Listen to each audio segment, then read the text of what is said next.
கர்த்தருடைய பரிசுத்த நாமத்திற்கு மகிமுண்டாகட்டும். ஆண்டவராகிய இயேசு கிறிஸ்துவின் நாமத்தினாலே அன்பு கர்த்தருடைய பிள்ளைகளாகிய தங்கள் அனைவருக்கும் ஸ்வீட் ஊழியத்தின் சார்பாக வாழ்த்துக்களையும் ஸ்தோத்திரங்களையும் தெரிவித்துக் கொள்கின்றேன். சங்கீதங்களின் புத்தகம் 118 சங்கீதம் 25வது வசனம். சங்கீதம் 118 வசனம் 25. கர்த்தாவே ரட்சியும், கர்த்தாவே காரியத்தை வாய்க்க பண்ணும். கர்த்தாவே ரட்சியும், கர்த்தாவே காரியத்தை வாய்க்க பண்ணும். என் அன்பு கடவுளுடைய பிள்ளைகளை, தாவீதை குறித்து, அவருடைய ஜெபத்தை குறித்து நீங்கள் சிந்திப்பீர்களானால், எங்கெல்லாம் தாவீது செபிக்கின்றாரோ அங்கெல்லாம் மிக கருத்தாக செபிக்கிற ஒரு கடவுளுடைய பிள்ளையாக தாவீது இருந்திருக்கின்றார். நீங்கள் சங்கீத புத்தகங்களை திரும்ப திரும்ப நீங்கள் வாசிக்கும் பொழுது எங்கெல்லாம் தாவீது ஜெபிக்கிற வண்ணமாக எழுதப்பட்டிருக்கிறதோ, அவர் பாடுகின்றாரோ, அதிலே தேவையில்லாத வார்த்தைகளை பயன்படுத்தி அவர் ஜெபிக்கிறவராக இருக்க மாட்டார். அவர் தேவையான சரியான வார்த்தைகளை அவர் பயன்படுத்துவார். குறிப்பாக கோலியாத்திற்கு முன்பதாக தாவீது நின்று கொண்டிருக்கும் பொழுது அந்த இளம் வயதிலேயே மிக அற்புதமாய் சொல்லுகின்றார், நீ நிந்தித்த இஸ்ரவேலின் தேவனாகிய கர்த்தருடைய நாமத்திலே வருகின்றேன். இல்லையா? அவர் கடவுள் மீது எவ்வளோ வைராக்கியம் நிறைந்த ஒரு மனிதனாக, கடவுள் மீது நம்பிக்கை வைத்த ஒரு மனிதனாக தாவீது இருந்திருக்கிறார் என்பதற்கு இப்படிப்பட்ட வார்த்தைகள் எல்லாம் மிக சான்றாக நமக்கு முன்பதாக இன்றைக்கும் நின்று கொண்டிருக்கிறது. அதன் அடிப்படையில் இன்றைக்கு வாசித்த வசனத்திலே அவர் ஒரு ஜெபத்தை ஏறெடுக்கிறார். அந்த ஜெபத்தில் 2 காரியத்தை சொல்லுகிறார். ஒன்று, கர்த்தாவே ரட்சியும், என்னை காப்பாற்றும் ஆண்டவரே, என்னை மீட்டெடும், என்னை தூக்கி எடும் என்று கேட்கின்றார். ஆம், அன்பு கடவுளுடைய பிள்ளைகளே, நம்மை ரட்சிக்கக்கூடிய கடவுள் ஒருவர் உண்டு. அவர்தான் தன்னுடைய ஒரே பேரான குமாரனை இந்த உலகத்திற்கு அனுப்பி நம்முடைய எல்லா விதமான சாபத்தில் இருந்து, பாவத்தில் இருந்து நம்மை மீட்டெடுக்கும்படியாய் அர்ப்பணித்தார். நம்ம ரட்சிக்கிற கடவுளாக அவர் இருக்கிறார் என்பது மாத்திரமல்ல, 2வது பகுதியில் அவர் சொல்லுகின்றார், கர்த்தாவே காரியத்தை வாய்க்க பண்ணும் என்று சொல்லுகின்றார். மிக அற்புதமான ஒரு ஜெபம். இன்றைக்கு நான் இந்த வசன வார்த்தையில் தான் கவனத்தை செலுத்த நான் விரும்புகின்றேன். அன்பு கடவுளுடைய பிள்ளைகளே, காரியத்தை வாய்க்க பண்ணும் என்று கேட்கின்றார். இந்த காரியம் என்பது எதை குறிக்கிறது என்றால், தாவீது மேற்கொள்ளுகின்ற ஒவ்வொரு முயற்சிகளையும் குறிக்கிறது.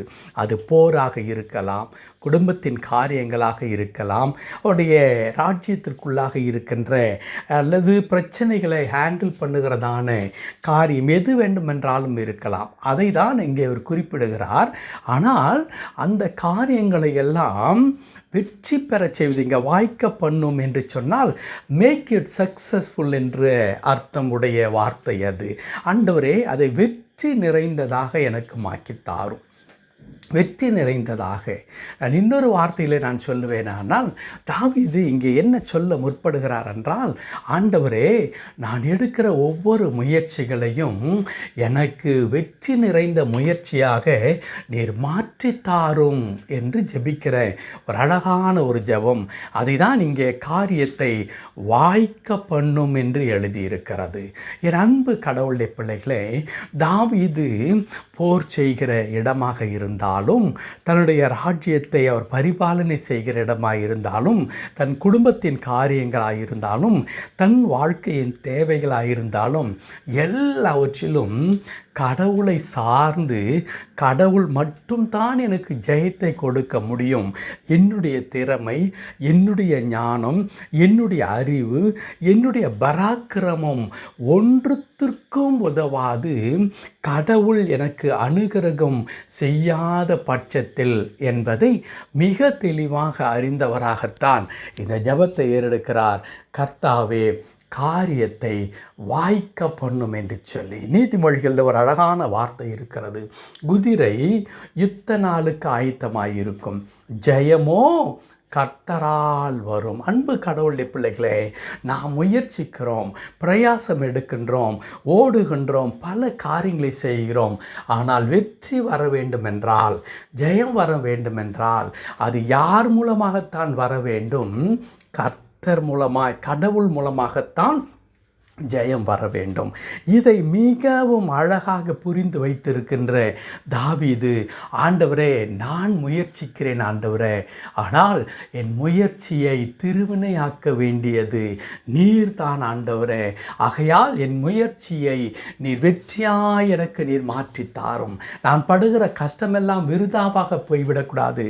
நான் படுகிற பிரயாசங்கள், முயற்சிகள் எல்லாம் பலனற்றதாக போய்விடக்கூடாது.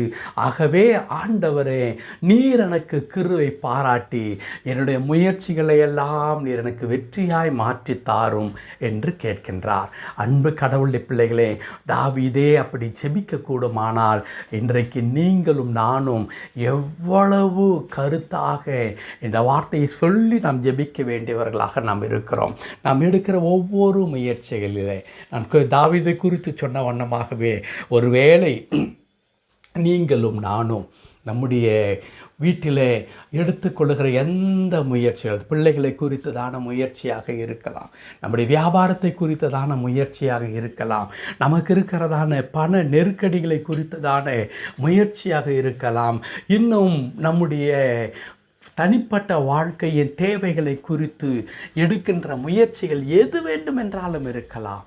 நாம் எடுக்கிற ஒவ்வொரு முயற்சியும் ஆண்டவருடைய கரத்தில் அர்ப்பணித்து விட்டு, ஆண்டவரே நான் இவ்விதமாக நான் இதை செய்ய முயற்சிக்கிறேன் ஆண்டவரே, என் பிள்ளையின் திருமணத்திற்காக நான் காரியங்களை ஏற்பாடு செய்து கொண்டிருக்கிறேன் ஆண்டவரே, நீர் காரியத்தை எனக்கு வாய்க்க செய்யும் ஆண்டவரே, என் மகனுடைய வேலைக்காக நான் முயற்சி எடுக்கிறேன், என் பிள்ளைகளுடைய படிப்பிற்காக நான் முயற்சி எடுக்கிறேன், என்னுடைய தொழிலை வேறு விதமாக கட்டமைக்க ஆண்டவரே இன்னும் முன்னேற்ற நான் பிரயாசப்படுகிறேன், நீர் எனக்கு வாய்க்க செய்யும், என் காரியத்தை நீர் வாய்க்க பண்ணும் ஆண்டவரே என்று கடவுளிடத்தில் நாம் கேட்கும் பொழுது கடவுள் நம்முடைய கரத்தின் பிரயாசங்களை ஆசீர்வதிக்கிறார்.